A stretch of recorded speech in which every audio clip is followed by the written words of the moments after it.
За сайн байцгаана уу та бүхэндээ энэ өдрийн мэндийг хүргэе. Ингээд өнөөдөр хэдүүлээ MWR Life компанийн гишүүдэд зориулсан шууд худалдааны салбарт ажиллахад хамгийн чухал зүйл болох татгалзалтай ажиллах мастер буюу татгалзлаас бүртгэлд хүрэх зам гэсэн сургалтыг хэдүүлээ хамтдаа үзэхээр бэлдсэн байна. Өмнөх сургалтаар бол татгалзалд хэрхэн хандах юм бэ? Хүмүүс яагаад татгалздаг юм бэ, тийм ээ? Та ер нь татгалзал гэж өөрөө юу юм бэ гэдэг талаар сум нэвтрдэггүй хантаац гэсэн хэсгийг бүгдээрээ хамтдаа үзсэн байгаа. Одоо бол татгалзалтаа би хэрхэн ажиллах вэ гэдэг талаар сургалтыг үзье. За тэгэхээр татгалзал гэдэг бол дотроо эрс болон далд гэсэн хоёр утгатай байдаг.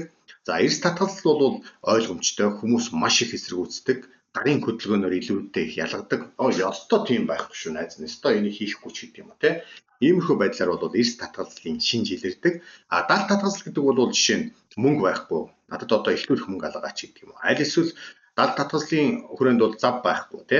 За надад одоо би одоо энэ яг ийм чиглэлээр чадвар байхгүй ч гэдэг юм. Эдгээр нь бол уг нь би хүсэж ин гэхдээ би чадахгүй гэсэн ардталтан нэм далд татгалзлын хэм маяг байна гэсэн. За тэгэхээр татгалзалтай ажиллахад бол хамгийн түрүүнд анхаарах зүйл юуны өмнө тухайн хүн танд 3 удаа тим гэж хариулсан байх ёстой гэсэн үндсэн концепц байдаг. Тэгэхээр яагаад тим гэж хариулах ёстой юм бэ гэхээр тухайн хүн эхний 3 асуултанд тим гэж хариулах юм бол цаашдаа тантай санал нэгтэй болоод эхэлж байна гэсэн үг. Та одоо мэдээлэл өгөх гэж гэж бодъё л да хүнд тийм ээ. Тэгэхээр эхлээд орлогынхоо тухай яриад өөрөөр хэлэх юм бол би одоо сарда 5-аас 10,000 долларын урамшуул авч байна. 3,000 долларын урамшуул авч байна. Би 2,000-аас дээш долларын урамшуул авлаа. Чи яг ингэж авахыг хүсэж гин үү? Тэгэх юм бол тухайн хүн маань тийм ээ гэж хариулах нь шүү дээ. За завгүй гэсэн хүн байлаа гэж бодъё. Завгүй гэсэн татгалзалтай хүн болвол одоо хэдүүлээ ингэж үзье. Та яг те өнөөдрийн хүртэл завгүй явлаа. Гэхдээ заваа одоо байгаа жоохон заваач гэсэн зарцуулж байгаа тэр ажил үйлс чинь одоо хийж байгаа ажил чинь танд ирээдүйд ямар зүйлийг бий болгож өгөх юм. Тэгэхээр та завгүй мөртлөө энэ бизнесийг давхар хийж болох талаар сонирхож байна уу гэж асуух нь шүү дээ. Окей нөгөө хүн чинь за тийм ээ тэгье гэж хариулахаас өөр аргагүй байдалд орно гэсэн үг байхгүй. За ингээд цаашаа өвшөө ямар татгалзал ажиллах мөнгөгүй гэж те. Тэнгүүд нь хөөе найзаа өнөөдөр мөнгөтэй хүн юм байна. Бүгдээр л мөнгөний асуудалтай байна. Гэхдээ би чамд мөнгөтэй болох тухай аргуудыг зааж өгөх гээд байна. Энэ талаар саналыг тавих гээд байна. Чи яг мөнгөгүй хүн энэ бизнес эхлүүлж болох хэсэг талаар сонирхож байна уу гэж асуух нь шүү дээ. Тухайн хүний тархинаас надаас маш их хэмжээний мөнгө гарна гэсэн ачаал байхгүй боллоо. За тийг найз нь сонирхоод үзье гэсэн хариултыг өгснөөс эхлээд та мэдээлэл өгч эхлэх ёстой гэсэн байна.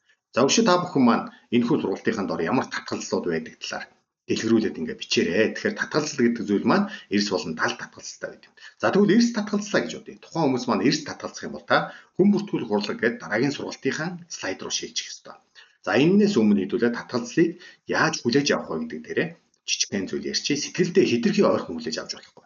Өнөөдөр би ганцхан хүнтэй уулзна гэдэг зорилго чинь өөрөө татгалзалтай ажиллахад та сэтгэл зүй бэлтгэлгүй байна гэсэн үг байхгүй. Яг тэгвэл тэр хүн татгалзах юм бол та маш их сэтгэл санаа орно. Тэгэхээр өдрийнхөө уулзалтыг дор хаяж 2-оос 3 уулзалт тоглоод энэ 3 уулзалтын маань 2 нь амжилттай цагаа барьж ирнэ. Ингээд би нэгтэй ч байсан хамаагүй уулзалтаа нэгсэн хүлээлттэй байх хэрэгтэй. Хамгийн наацхтай.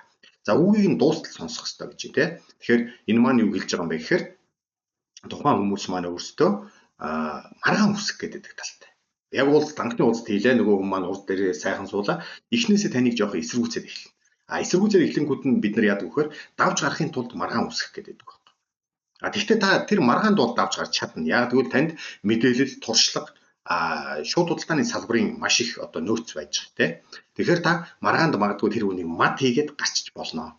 Гэхдээ та яг үнэндээ бол амьдрал дээр тэр хүнд ялагдсан байна. Яг тэгвэл та маргалдаад ялсан учраас тэр хүн дахиж хизээж тантай холбогдохгүй ийм нөхцөл байдал үүснэ гэсэн үг шүү дээ. За дараа нь бол одоо гуйж болохгүй. Хүнийг ингээд гуйж те за шавдуулж те иймэрхүү байдлаар хандах нь бол өрөөсгөл буруу алдаа гэж тооцогдож явдаг. Хизээж хүнийг гуйж болохгүй ажил хэрэгч санал тавьж сурах хэрэгтэй гэсэн үг байна шүү дээ. За тэгээ хэдүүлээ бодоод үзье да. Та одоо ингээд нэг хүнийг гуйгаад оруулчлаа тийм үү? Гуйхдаа та тодорхой хэмжээний амлалт өглөө гэж бодъё. Тэгэх юм бол хэсэг хугацааны дараа тэр хүн мэдээж татгалзалтаа тулгараад эхэлнэ. Хамгийн ихний татгалзлуудаа тулгараад ирэхээр нөгөө татгалзал бол амжилтын төлбөр юм а гэж хэлсэн шүү дээ. Мэдээж төлбөрөө төлж чадахгүй хүн байна, чадахгүй хүн байна шүү дээ. Тэгэхээр нөгөө хүн чинь ихний төлбөрөө төлж чадахгүй татгалзалтаа уучраад одоо сандраад ч юм уу альсвал өөртөө итгэлгүй байдалд ороод ирэнгүүт танаас үүргийг чинь хийж эхэлдэг. Тэгэхээр хүнд санал тавина, ажил хэрэгт санал тавина гэхээс хизээч амлалт үүрэг хүлээж авч болдгоо ийм одоо салбар байгаа. Татгалзал гэдэг нь бол тухайн хүн одоо энэ бизнест хизээч таны хамтрагч болохгүй гэсэн үг бол биш ээ. Дөнгөж саяхан одоо надад багийн маань нэг гişүү хэллээ л те. Нэг эмэгтэй тантай уулзч ирсэн юм байл шүү дээ. Тэгээд одоо бол миний багт бүртгүүлэх юм байгаа гэж хэлж байгаа байхгүй. А тэгэхээр тэр эмэгтэй надад бол хадгалцчаад явцсан. А гэхдээ тэр бүсгүйд бол татгалзаагүй шүү дээ. Тэгэхээр хүн болвол заавал хүн болгон татгалзах юм байна. Энэ хүн хизээч энэ бизнест орохгүй юм байна гэж хүлээж авч болохгүй. А өөрийнхөө зөв гэдгийг бол 100% нотлох гэж бас чичирч одоо хитрхи их давшингуй ингэж дайрч болохгүй гэдэг зүйлүүдийг анхаарал авчаарай. За тэгэхээр MLM-ийн бизнест бол хэдүүлээ нэг 4 зүйлийг ягштал биелүүлээд сурцсан байхад та энэ салбарт амжилт гарах магадaltaй гэж. За нэгдүгüүрт нь хэрэглэгчтэй ажиллах чадвар. За манайхан дунд байгаа бох те 1-2 хүнийг оруулчаад ямар ч байсан аялуулаадах юм, ямар ч байсан ихний аялалдаа явчих гэд сууж байгаа хүмүүс байж идэг. Тэгэхээр энэ маань бол хэрэглэгчтэй та бүтээгдэхүүн үйлчлэгээ хэрэглэгчтэнд тусалж харьцаад байна гэсэн үг. За бараатаа шүлжээний компани дээр бол борлуулалт хийдэг хүмүүсийг хвчлэн хэрэглэгчтэй ажиллах чадвартай гэж үздэг. За тэгэхээр хэрэглэгчтэй ажиллах чадвар маань энэ бизнесийн амжилтын одоо хүрэх нууц нь 100% гэж үзэх юм бол 10% нь хэрэглэгчтэй ажиллах чадвар эзэлдэг байна шүү дээ. За тэгвэл хоёрдугаарт нь бид нар яах вэ гэхээр бусдыг урьж бүртгүүлж сурах хэрэгтэй. Энэ бол амжилтын одоо маш амжилттай хэлж байгаа юм баталгаа болдог. Тэгэхээр энэ чадварт та хэрвээ суралцах юм бол нийт хийх ажлынхаа 30%-ийг хийчихсэн байна гэж ойлгож болно гэсэн. Урьж бүртгүүлэх те. За гуравдугаарт нь болохоор хамтрагч нараа идэвхжүүлэх, урам зориг сэргээх.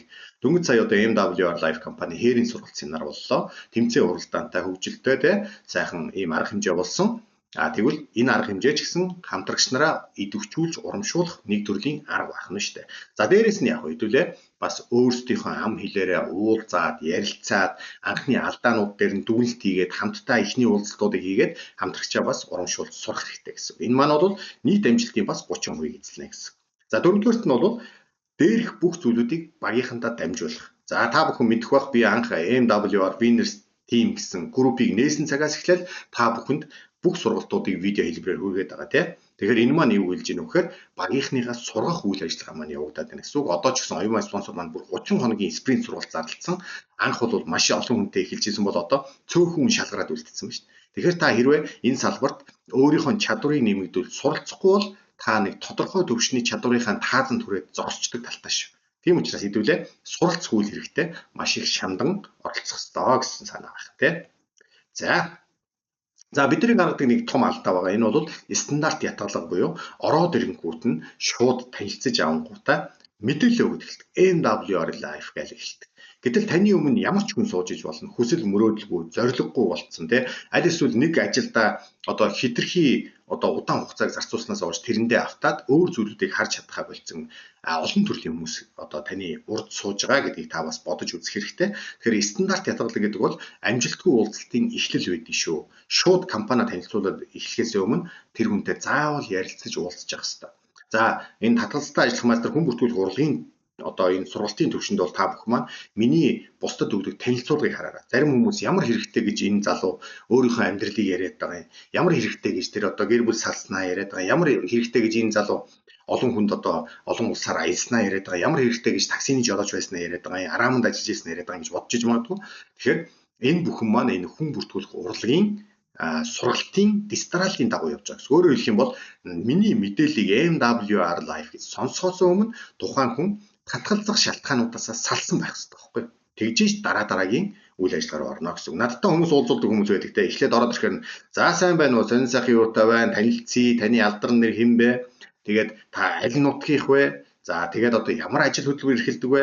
Хэрвээ тэтгэвртэй гарсан бол та аль салбараас гарсан бэ гэдээ би яриануд ингээд өрнөдгийг надтай хүн уулзуулж ирсэн хүмүүс бол мэдж байгаа. За энэ бүхэн маань яах гэдэг юм бэхээр тухайн хүний хэрэгцээг илрүүлж хэрэгцээн дээр нь тулгуурласан мэдээлэл өгөх гэдэг байгаа байхгүй. Тэгээд тэр хүнтэй чи хэрэгцээ илрүүлэхийн тулд би маш дотн яриа өрнүүлэх ёстой.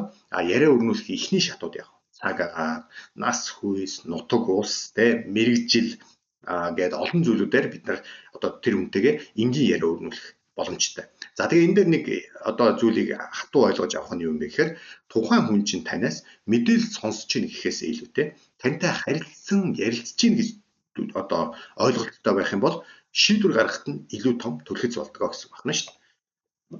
За стандарт ятгалагын хувьд мэдээж урдаа сууж байгаа хүнийг бол бид нар шууд мэдээлэл авах ёстой. Чи яагаад ойлгохгүй байгаа юм бэ? Ийм гоё юм санал болгож явах гэдэг зарим нь уралцсан явж идэг. Тэгвэл хүн болгон бас хүсэл мөрөөдлийн 4 өөр төвшөнд байдаг гэдгийг ойлгоод авчих хэрэгтэй. Нэг нь бол өөдрөг үе. Энэ бол 15-аас 25 насны үе. Юм болгоныг өөдрөгөөр хүлээж авч инээж те сайхан одоо өөдрөгөөр ирээдүгөө төсөөлж байгаа хүүхэд гэсэн үг шүү дээ. Ерөнхийдөө бол нэг 24-5 та хүмүүс чинь өөдрөг байдал нь алдагдаагүй хүүхдүүд байж байгаа байхгүй юу? Амьдралын анхны том бэрхшээлүүдэд тулгараагүй байгаа гэсэн үг байна шүү дээ. За тэгвэл анхны том бэрхшээлүүд тулгараад ирэхээр яадаг вэ? 25-аас 35 наснд эцэг эхийн халамж жоохон олдоод эцэг эхээс ирдэг санхүүгийн тусламжууд байхгүй болоод ингээд та бие дааж эхэлдэг. Өөрөөр хэлэх юм бол анхныхаа хань ижилдээ учирдаг. За хосоор амьдрахын анхны хүндрэлүүд гарч ирнэ. За нөгөө лизинг, автомашины өр, тэгээ дээрэс нь нойлын цаас хүртэл одоо мөнгөөр авд юм байна. Сөөх гэдэг чинь бас мөнгөтэй байд юм байна гэдэг олон бодлоо таны толгойд төрж эхэлдэг. Эргэлзээний үе.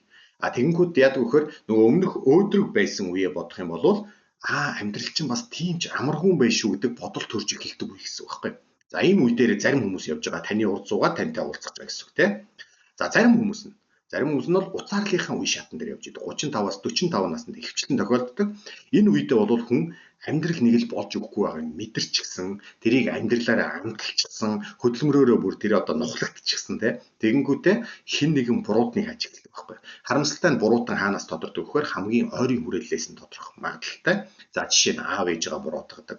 За тэр одоо цэнхэр ногоон тасалбар ягаан тасалбар тарааж яхад нь авчихгүй яасан. Тэр хүмүүс арилжаа хийгээд эхэлж яхад авахгүй яасан, банкны хадгаламж үүсэхгүй яасан. За ангийнхаа хүүхдүүдтэй ихвчлэн арьсууч эдний аав ээж бол тийм ийм гэх мэтчлээ.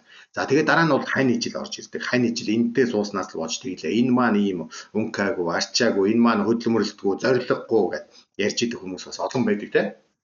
Тэгэхээр уцаарлын үед бол хань ижил үр хүүхдээс цаашлаад бүр одоо ингээд бүр одоо засгийн газрын тэргүүнүүд гэх мэтчлэн за тэгээд цаашлуул дэлхийн одоо мөнгөний эздүүд гээд тэгээд цаашлах юм бол Тэнгэр бурхан хүртэл одоо миний зовлонд одоо буруутай гэсэн ийм үзэл бий болдог байна шүү дээ. Тэгэхээр зарим хүмүүс бол уцаарлынхаа үе дээр яваад таны урд ирдэгэ гэсэн. Хэдүүлээ таны урд хэн сууж байгаа вэ гэдгийг л тодорхойлох гэдэг шүү дээ.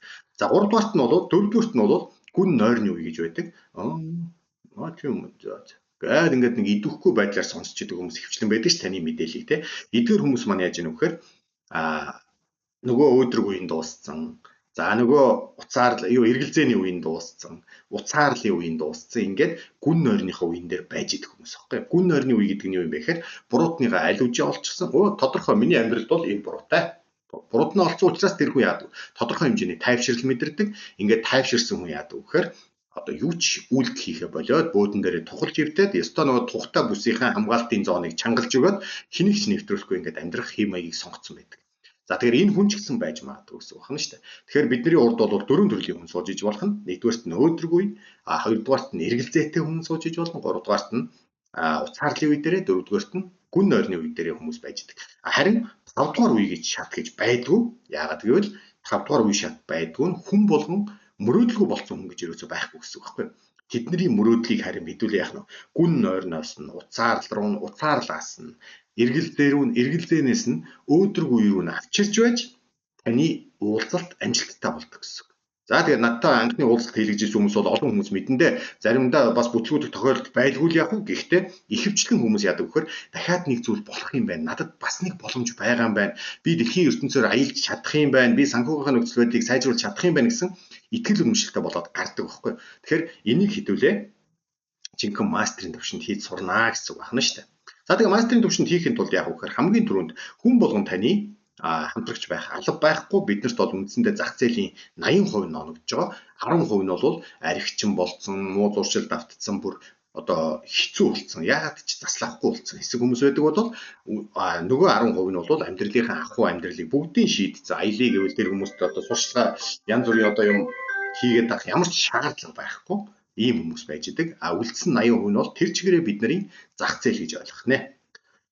За тэгээд дараагийн сургалтын дээр хэдүүлээ яах вэ гэхээр сэргээх технологи буюу нөгөө хүнийг эхнээс нь гүн нойрондоо байгаа бол дэшээ уцаарлынхаа үе нь уцаарлаас нь одоо дараагийн үе болох юу лээ эргэлзээний үе рүү эргэлзээний үеэс дараагийн үе болох өөдрөг үе рүү гэсэн шат дараалалаар яаж аваачж байж тэр хүнд нэрээ нэг сонирхолтой юм биш үү? Нэрээ би бас дахиад нэг үзээд алдах боломжтой юм биш үү гэсэн бодол төрснийхэн дараа нь мэдээлэл өгдөг гэдэг технологийн сургалтыг та бүхэндээ өргөх болно. Ингээд сургалтуудыг аль болох 20 минутаас бага хугацаагаар та бүхэндээ оруулаа явна.